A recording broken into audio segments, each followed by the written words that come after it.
ভালপোৱা এটা বেদনা, এটা দুখ, সি সকলোৰে বাবে কঢ়িয়াই নানে সুখ। ভালপোৱা জীৱনলৈ বহুত ৰঙীন সপোন আনে, কিন্তু মোৰ জীৱনৰ গোটেই সপোন উটুৱাই লৈ গ'ল বানে। বহুত ভাল পাওঁ জানা তোমাক, কিন্তু ক'ব নোৱাৰো, মোৰ মনত যে কিমান বেদনা বুজাব নোৱাৰো। এফালে মনে বিচাৰে তোমাক পাবলৈ, তোমাৰ কথা ভাবিবলৈ, আৰু আনফালে মনে কয় তোমাৰ পৰা আঁতৰি যাবলৈ।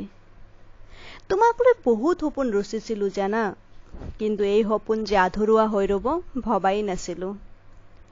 তুমি চাগে ভাবিছা মই বহুত সুখত আছো, কিন্তু মই জানো তোমাৰ অবিহনে কেনেদৰে দিন কটাইছো। ভালপোৱা মানুহৰ জীৱনৰ দুখ আঁতৰাই লৈ যায়, কিন্তু মোৰ জীৱনৰ পৰাচোন ভালপোৱাই আঁতৰি গ'ল।